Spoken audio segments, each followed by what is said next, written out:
Nee, maar... Oh.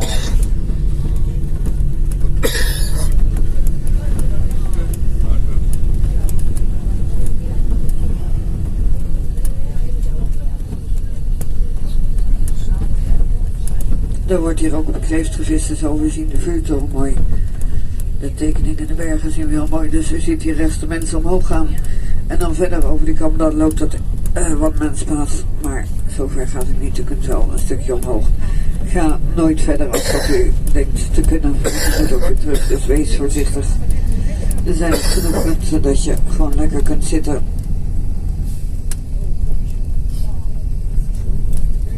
Er zijn geen prullenbakken, afval neem je gewoon zelf mee.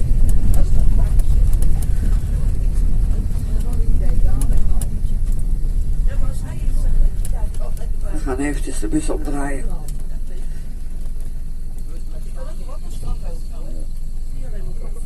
Ja, komt hier.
Nee, dat is ook wel moeilijk met die grote lijnen.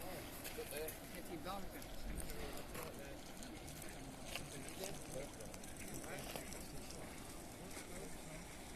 Ik kan beter misschien het gewicht. Dan moet ik gewoon een beetje zo kijken. Nee, dat heb je die niet. Dan moet ik zo kijken.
Je hebt meer vrij gemaakt.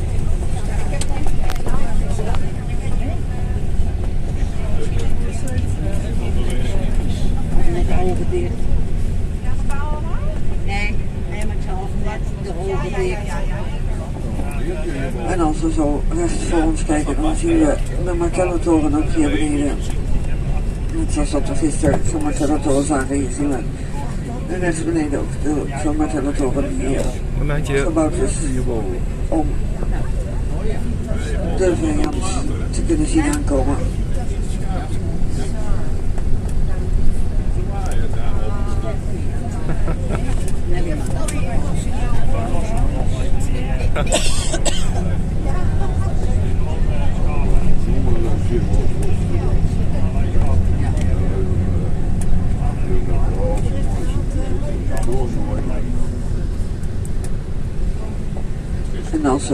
Hier dus zometeen rechts voor ons kijken zien we weer 71 era. De bus die staat er nog een beetje voor.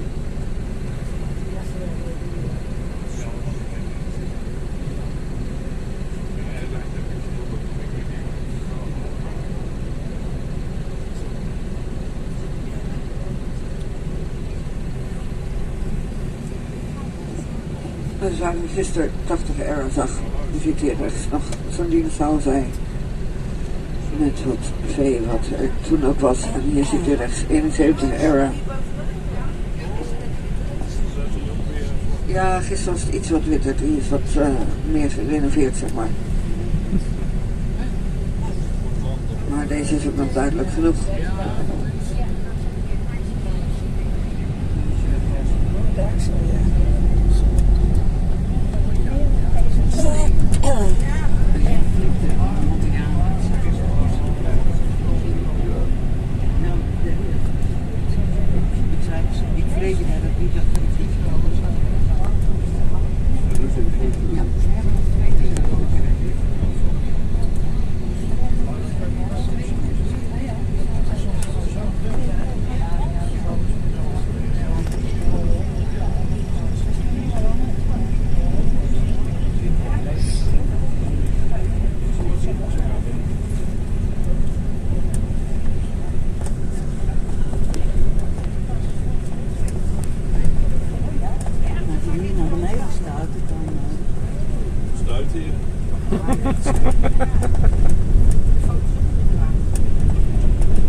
Een sensorfout zijn geweest.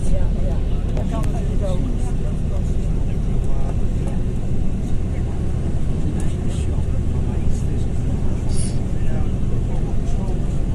Daar zeg ik ook van, die sensor die moet wel even bewaard worden.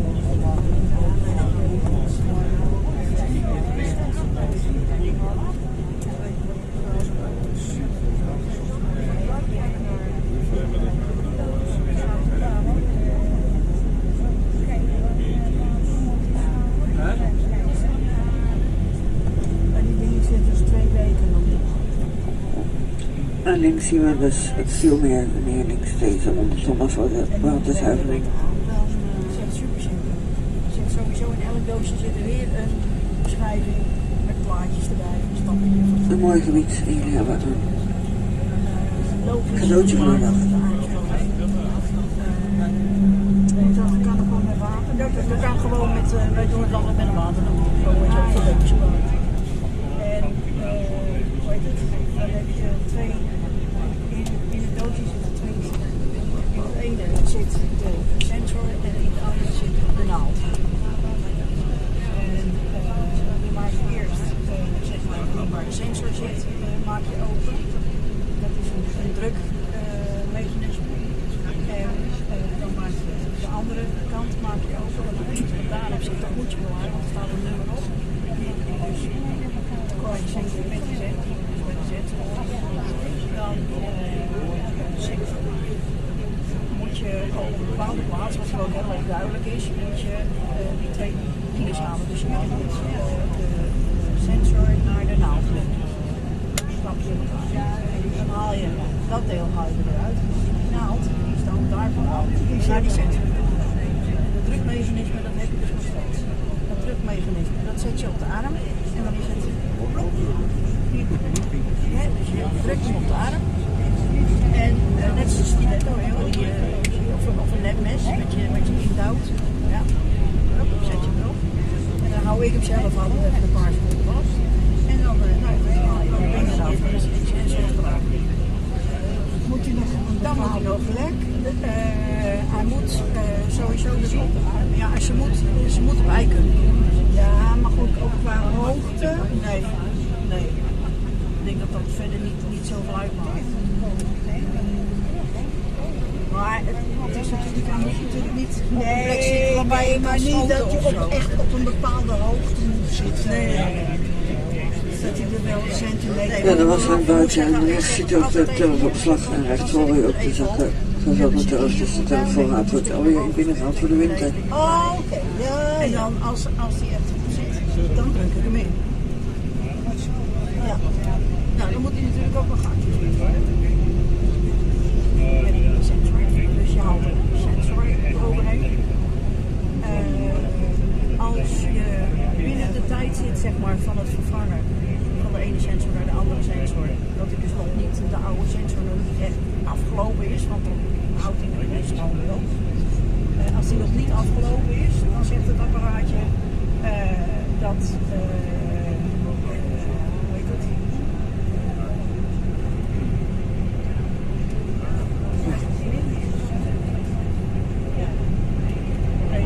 Er zijn twee dingen en ik ga ze altijd in elkaar. Ja, blijf bloot op mijn wijze. Het is in ieder geval zo dat pas na 60 minuten kan die werkelijk weer buiten. Dus in een andere situatie zit er wel iets voor. Dan zegt hij van, ik heb een nieuwe sensor gedetecteerd, moet ik die activeren, ja of nee?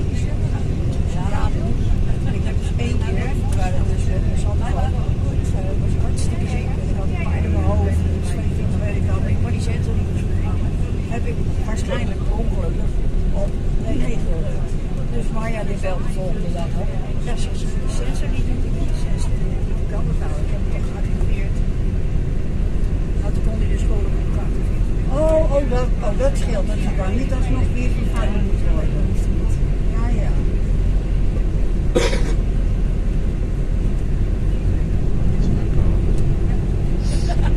Nou, wel zien, volgens mij heb ik dat zeg maar bij de... Ja, zie het volgende jaar. Ja, The Orchid is spotted here was one that's well known. You know by the market. It's well known. Oh, nou ben ik weer. Ja, alle perspectieven ik naar de hoeft toch niet, heb je gewoon aanbest. Ja, ik heb ze gezien. Oh, you're like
understood properly, just stop me and I will repeat myself.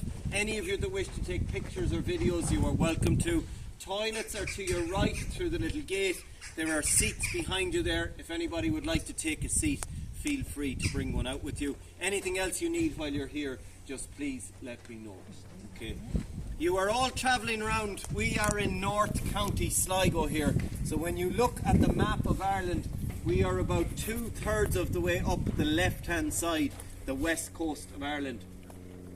Some of you have been visiting the cliffs of Slieve League today. The cliffs are now in front of you. So the highest part of those mountains on the left is Slieve League, some of the highest sea cliffs in Europe. And just over on the right-hand side, as the light changes, you will see the ships and the lighthouse in Killybegs Harbour. Some of you had your lunch there earlier today, so that's over on the right-hand side. This side of the mountains is the main Atlantic Ocean. As you keep coming closer to us, you can see this area of brown underneath us. This is part of the ocean, but the tide has gone out now. So earlier this morning at about 11 a.m, this was completely covered in seawater when the tide was in. It's now emptied out.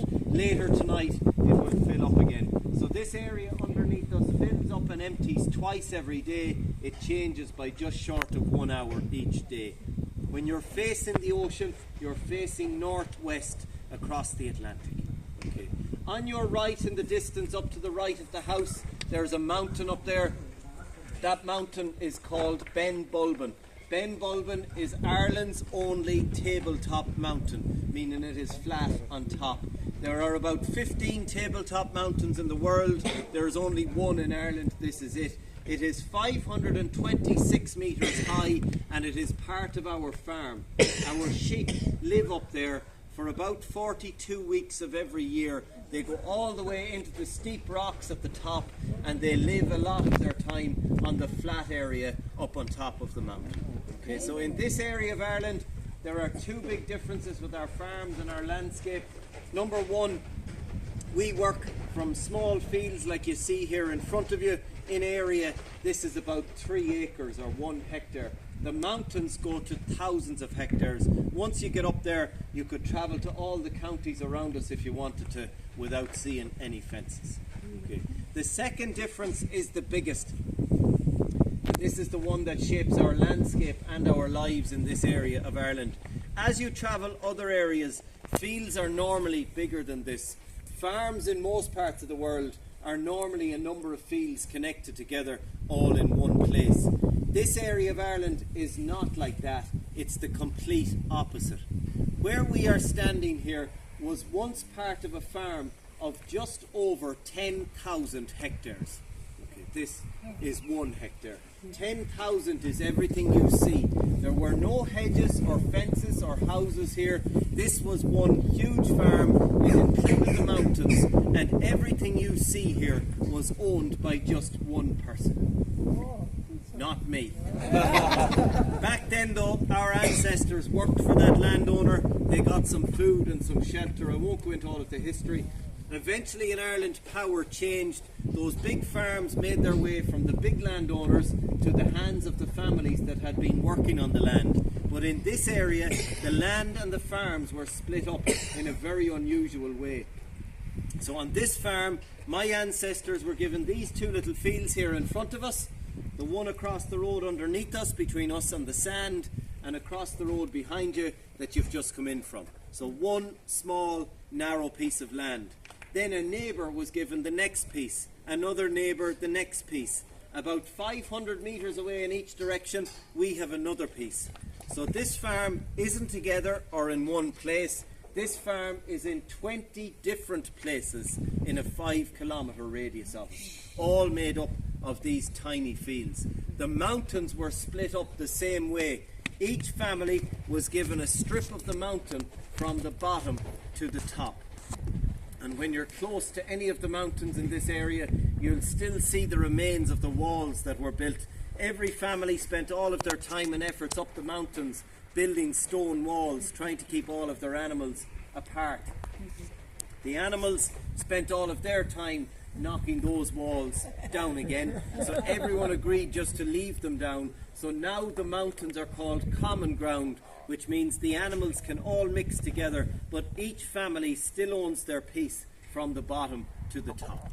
Okay.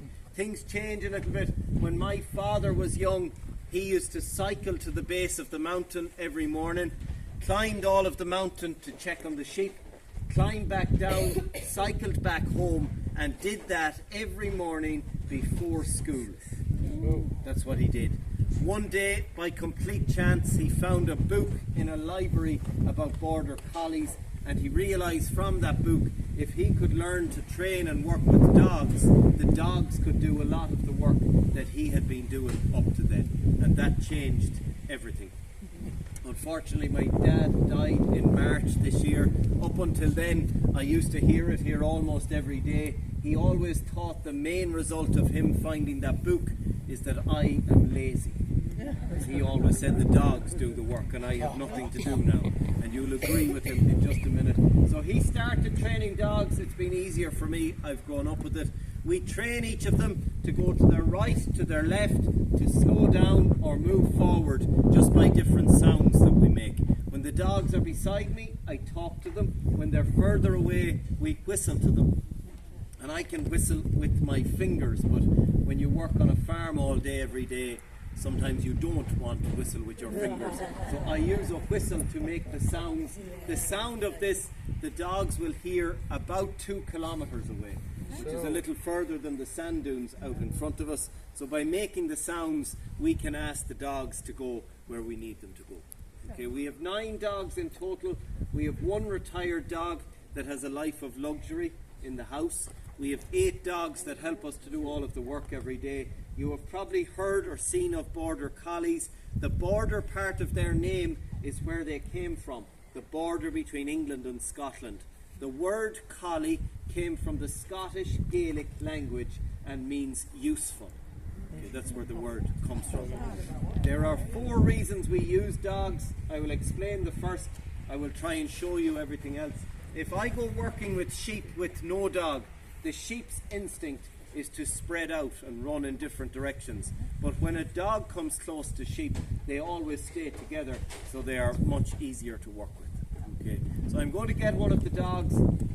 You're going to meet Mo this afternoon. Mo is 5 years old now.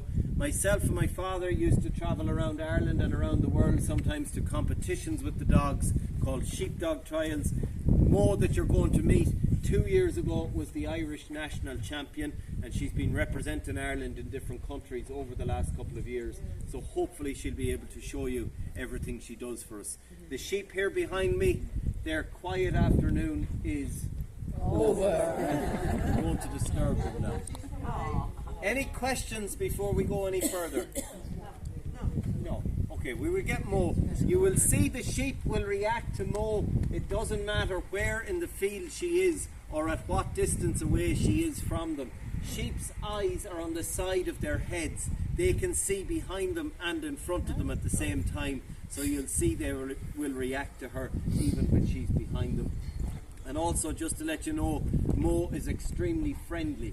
So she will come to you looking for attention, and feel free to give it to her. Okay. No questions? Okay, 1 second.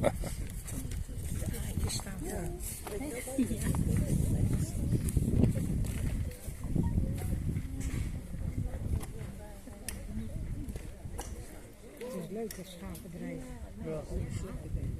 Er zijn ook hele wedstrijden van. Hè? Ja, dat zei je. Ja, je ziet wel eens op televisie, en vooral op de Engelse televisie zie je het vaak. Hè? Ja.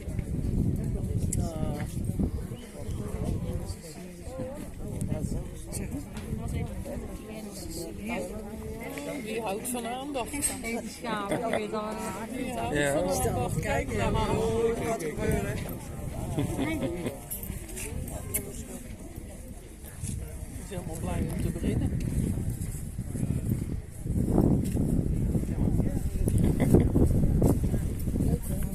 Okay, so this is Mo, and as border collies go, she is very, very small and she has short hair. Border Collies can be much bigger than this. They can have long hair, short hair. They come in all different shapes and sizes and colours. You can see already I'm giving Mo attention, but she has spotted the sheep. Mo is 5 years old. One of our other dogs that helps us every day is 11 years old. Our retired dog is 5 years old. What you're about to watch her doing, they only do out of the enjoyment of chasing the animals, and the day they don't enjoy it, they just don't do it. But you can see already her attention is on the sheep, not on me. Someday she will come out here, keep her attention on me and not the sheep, and that's the day she decides, I don't want to do this. That is completely up to them. We will go through the sounds and I will explain everything as we go along. If I want Mo to get the sheep and I want her to move to her right,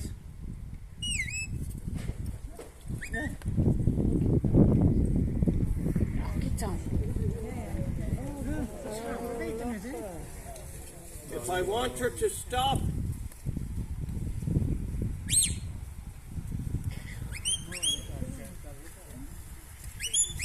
moves forward, to her left,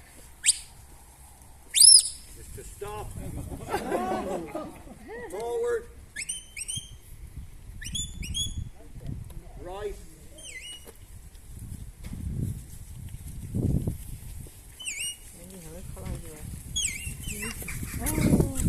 stop, forward,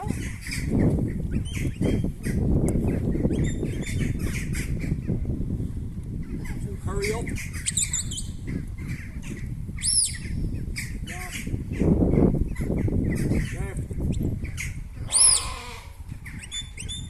forward, come back to me. So I will explain how this works before we go any further. I mentioned 4 reasons we use the dogs. The first one you can see. The sheep were nice and relaxed, but when Mo came close to them, they move in this close bunch and they move out into the open, so they are much easier to work with when they stay in the group. If you look across the road in front of us, all of the sheep that you can see can hear the sounds I'm making, but they are not reacting. The sheep will not react to the sounds, but they will react to the movement of the dog. Okay. Number 2, Mo has moved the sheep, but she is not barking at them. So they are not moving out of fear of barking or noise. I'm sure you have all seen lots of sheep along the sides of the road in Ireland. We have parts of Ireland, we have sheep that lie in the middle of the road. Sheep get used to noise after a little while, so if we have a dog that just barks, the sheep will ignore that and we are completely stuck. Number 3, the sheep have moved, but Mo is not making contact with them, so they are not moving out of fear of being bitten or being hurt in any way. The only time she would make any contact with the sheep is if the sheep become stubborn or they refuse to move. Then she will make a little jump at them. She might run through the middle of them. She might even give one a little nip for 5 or 6 seconds. She will never injure the sheep, but she will always get them to move. And so far, she has been doing that with 2 physical features that all Border Collies have. The first one you can see here beside me. Even as she lies there looking at the sheep, she looks like a predator stalking their prey. And when she moves towards the sheep, walk over. She moves like a predator. So she stays close to the ground, or when she stands, she keeps her head down and she walks step by step. Walk, Mo. Walk. Lie down. That sends a message to the sheep and they just move. But that's only one feature. We're going to get the sheep here beside you to show you the main one. So if you watch what Mo does, she did it just a few minutes ago. The sheep were here in front of us to our left. But when I asked her to get them, she didn't go towards them. She went around them in a wide arc. And until I started making sounds towards her, she was just sending the sheep in my direction. If I am not making sounds towards her, that's what she wants to do. She wants to get the sheep and send them directly to me. So even when the sheep get here, if they're on your left as you look out here, she will be on the other side of them, keeping them close to me. If they move to your right, she will move to the other side of them to keep them close to me. That's what she wants to do. We will ask her to get them again. We'll ask her to go to her right. So she's gone around them, and any of you that can see the sheep down there, they are watching her all of the time. So they were moving away from us, but even with the dog moving around the field, they're immediately changing direction. If I make a good sound, she will send the sheep towards me. When the sheep get here, if they start to move to our right or our left, she will move right or left to make sure they continue in my direction. Ja. Leuke beestjes, hè, meneer de pootjes zo. Ja, dat kan passen. And she's sending them here, not with noise, not with aggression. So the sheep are going to our right, she's going left. Lie down, Mo. And she's moving the sheep with her walk. Lie down. But what's really making the sheep move is her stare, her eyes. You all see that stare? She has enough of a message, a power and a confidence in her stare that makes the sheep move. You all see that?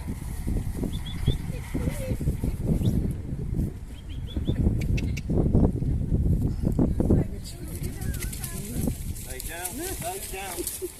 And again, as the sheep started to go to your left, she goes right. She's always trying to keep them beside me, always with that stare. You all see that stare?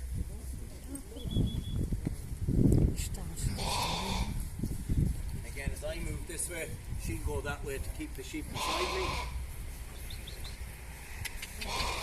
Lie down. Lie down, lie. And when she takes her eyes away from them, they're free to go. Did you all see that stare? Just out of my interest, do any of you get that stare at home? Or give that stare at home? I know I get it when I'm at home, and when I get it, I move. Just like the sheep. Okay, so how did I train her?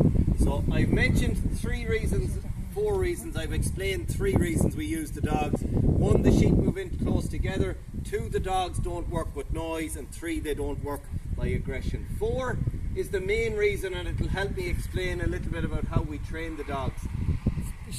When I asked Mo to get the sheep, as you've seen, she doesn't go towards them, she goes around them. She goes to the other side of them, she sends the animals towards me, and over the last couple of minutes, as the sheep move, she's been moving to keep them here beside me.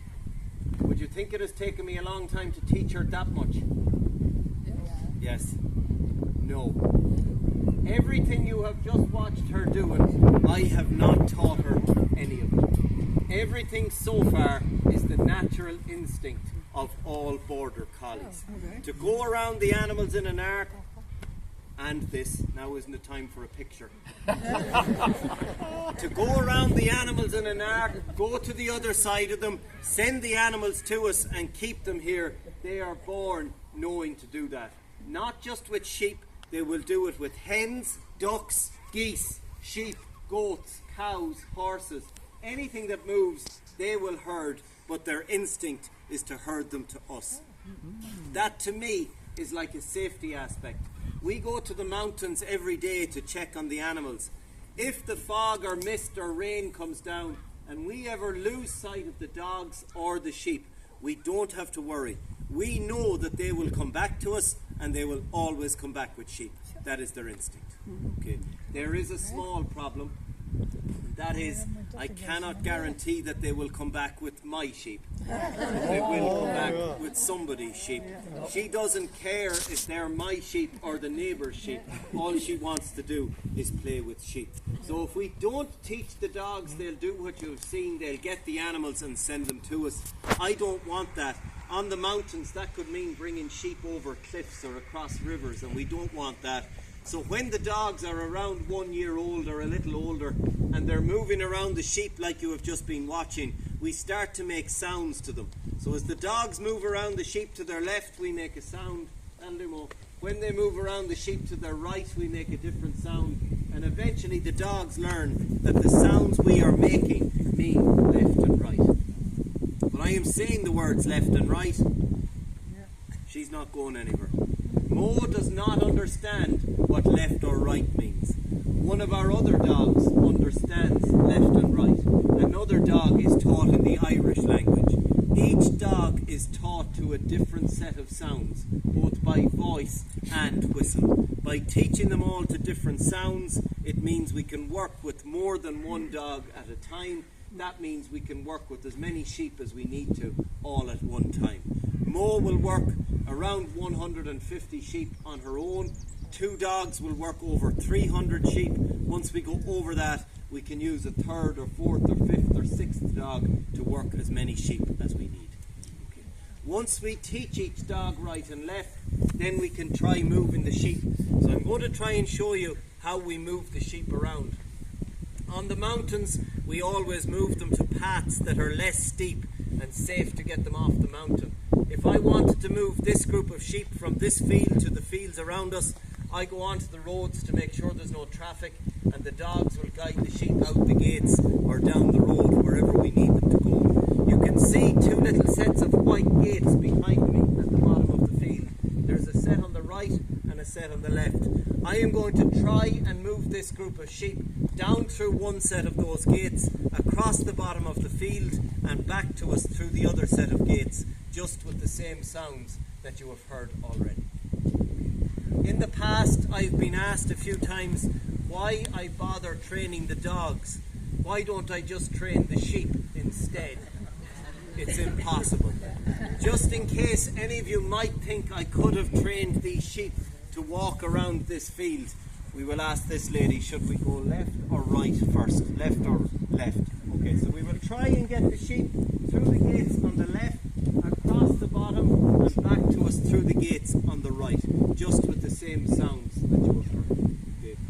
I will explain about the breeds of sheep in just a little while, but this breed of sheep love and live on the mountains their whole lives. So you will see they love coming uphill. They do not like going downhill, so it will be harder to get them away from us than get them towards us, and that's because of their breed. They love going up hills. Okay, so we will try and move them around. I must warn you, this can go very wrong, but I will try.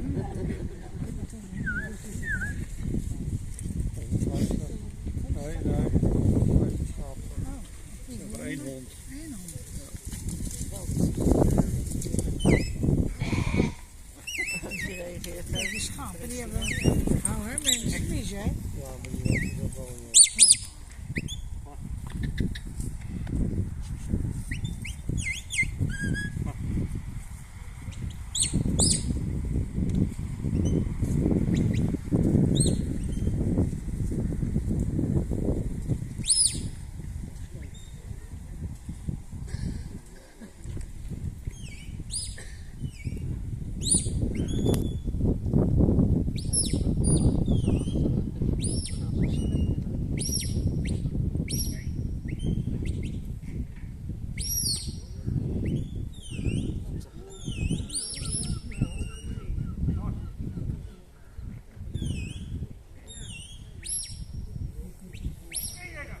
Dan zie je ook al dat ze de kooi gedreven worden, hè? Ja. Ja.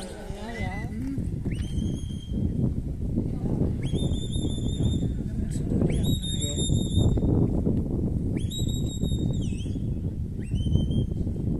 Anders zal ik uit naar links staan.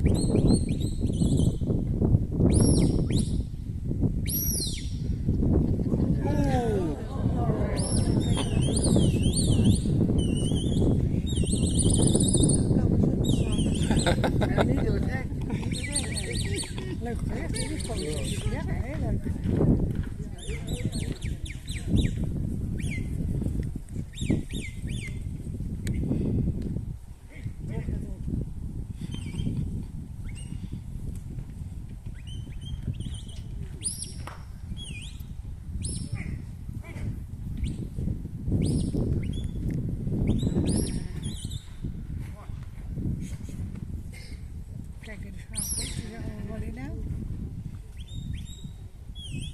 Heel leuk.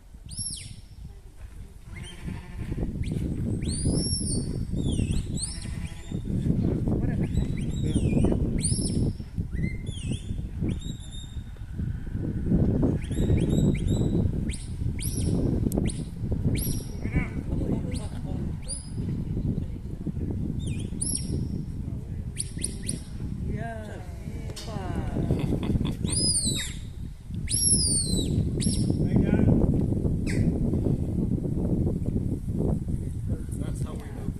Anything up to about 2 kilometres away, the dogs will try and guide the sheep. We try and direct the dogs.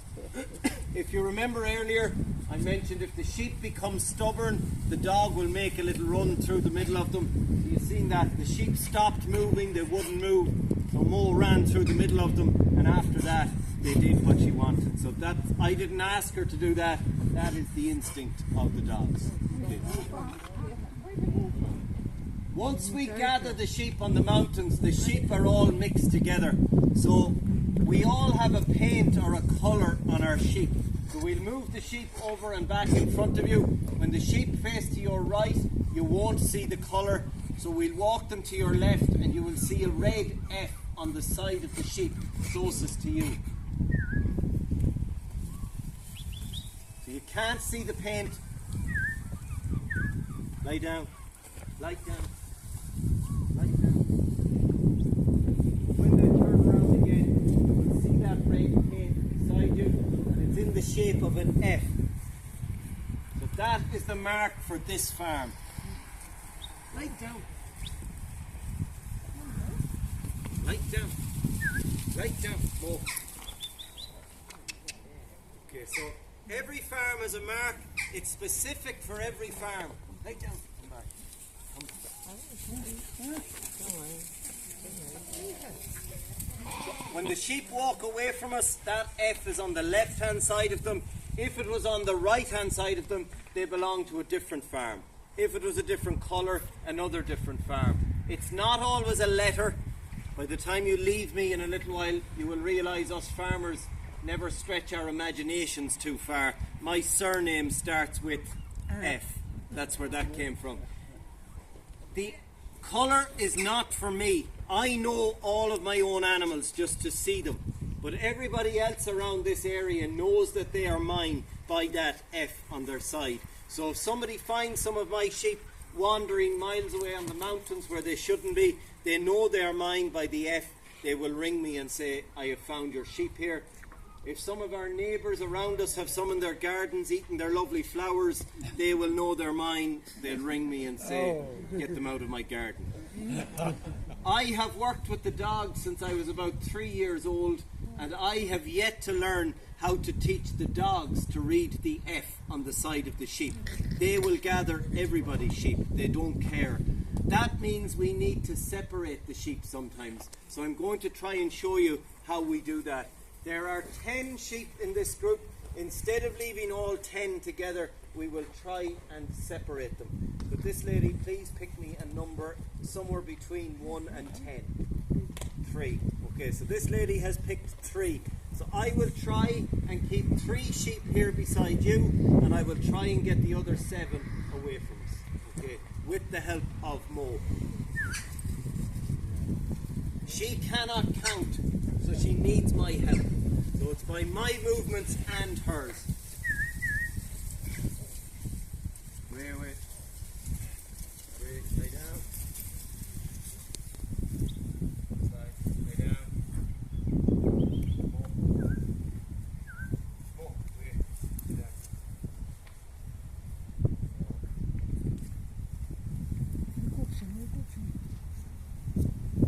Lay down.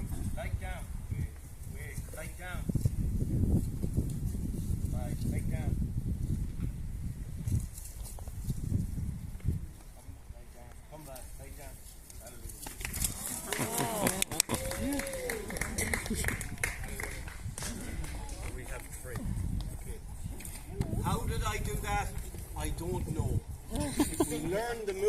both the sheep and the dogs. So by my movements and the dog, we make a little break between them. And when I say the word this, she will come between the two groups of sheep to keep them. Okay. Every day we go to the mountains and we ask the dogs to bring the sheep down to us so that we can check on the sheep and make sure that they are all himo, all healthy and well. Himo. Mo is now concentrating on these 3 sheep. Come on, Mo. If the dogs are coming down the mountain with some sheep, but I know that they have forgotten some or left some behind. Can you all see Mo? Watch her very closely. Her concentration is on these 3 sheep. But if I say, look, look, look, she will look around to see the sheep behind her. So if she was halfway down the mountain with these 3, instead of having to let her come all the way down to the bottom and then having to go all the way to the top to get the sheep she's forgotten, we don't have to do that. Mo. We just say, look, look. She'll go and get the sheep she has forgotten and she'll bring them back to me. Just being able, lie down. Being able to ask her to look around like that can save days on the side of a mountain. That is more important for her. She is less likely to get tired going up and down the mountain once instead of having to do it lots of times. And I hope you have enjoyed all of that. Yes. That is the working on the board with Colin. Okay. Lie down, Mo. Lie down. I'm going to give... Lie down. Lie down. I'm going to give Mo a quick... Lie down. Uh-oh. Just watch this sheep for just a second. She'll get her back, don't worry.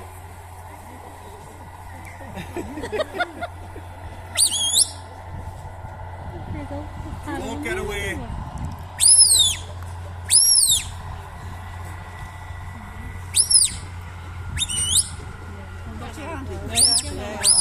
She'll bring her back. And if when this sheep arrives back, watch where she goes to. Watch in the group of sheep where she goes. I didn't ask Mo to do what she's just done, but I mentioned at the start, if a sheep is questioning the dog, they will make some contact with her. Can you all see where the sheep goes? Into the middle. And the only other place you will see that are animals in the wild. When a predator comes close, the animals will push their way to the middle of the circle. That sheep was obviously doing something that wasn't to Mo's liking. I didn't ask her to do that. That is the instinct of the dogs. They will never injure the sheep, but they will teach them a lesson. And that sheep will never go to the outside now again. They will always do as she wants. Okay. I'm going to give Mo a quick drink and a break for just a second. We are going to move back behind you. If you want to turn around and see the sheep behind you in the pens, just in case you are worried, they do not live in there. They live out here. We've just put them in for you to see. But the sheep inside will help me explain a little bit about why we keep the sheep and the different reasons for that. So we'll move inside. That'll do.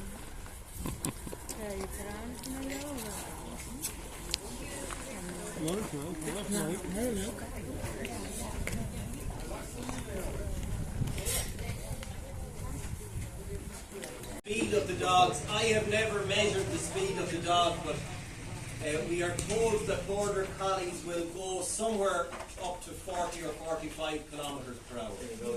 So, a lot quicker than me, quicker than the sheep. The sheep will never outrun the dogs. The dogs will always catch them. Yeah. Okay. I've shown you us chasing the sheep around, and I'm sure you have all seen thousands of sheep on your journey around Ireland. There are millions of sheep here. My grandparents and everybody back then kept sheep to produce wool. This is one fleece of wool from one of our sheep. That is the inside of it. That is the outside of it. Typically a sheep today produces around 3 kilos of wool per year. If I was to sell that fleece of wool today, that would get me 6 cents. It's about 2 cents per kilo. 6 years ago is the last time I sold wool here. And my full income 6 years ago for all of the wool was €134.50. It will be less than half of that now, so I throw my wool away. It would now cost me more to bring the wool to somebody to sell it than I would get for the wool. Meat today is the main way to make money from sheep all over the world, but meat breeds of sheep won't live or survive on a mountain. So what I do on this farm, I produce breeding stock, we call it, for other farms. So I sell my lambs to other farms, and they will go on to produce meat lambs on the farms we sell them to. That all means that sheep have had to change, and over thousands of years we have changed the sheep to suit what we need them to do. Any of you that can't see the sheep here in front of you, I will try and describe them as best I can, but they will help me explain how the sheep have changed. Underneath me, there is a black and white spotted sheep, and she has 4 horns on her head. This is called a Jacob sheep. Jacob sheep are always black and white. They can have anything from 2 to 6 horns on their head, and they were the first ever sheep on earth.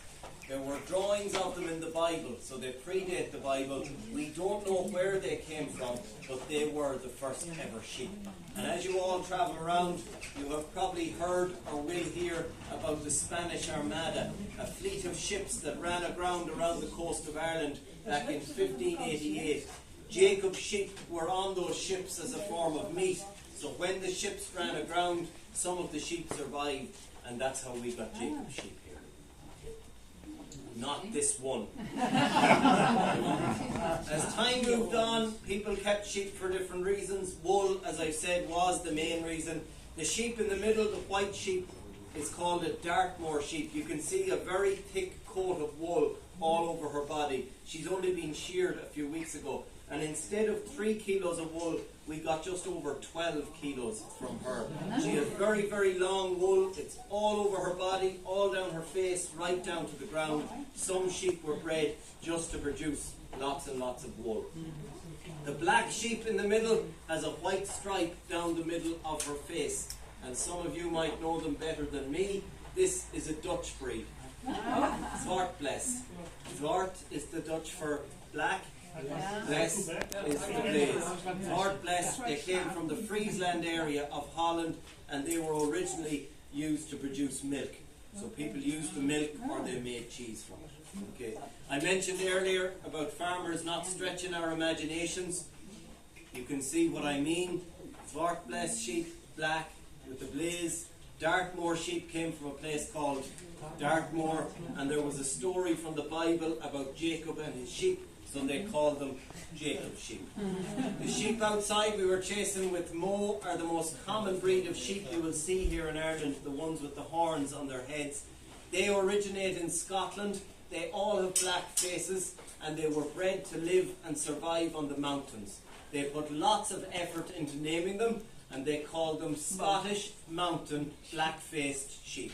You don't have to think too much. There is only one native Irish breed of sheep. It is called a Galway sheep, and you will guess where that one came from. So that is the first ever sheep, wool, milk. The little brown ones at the end, there's a fully grown adult and her 2 lambs. They were originally bred for their meat. They are called soy sheep, and soy sheep came from an island called Soy. Yes. Soy Island didn't have green fields or mountains. They had lots of steep cliffs.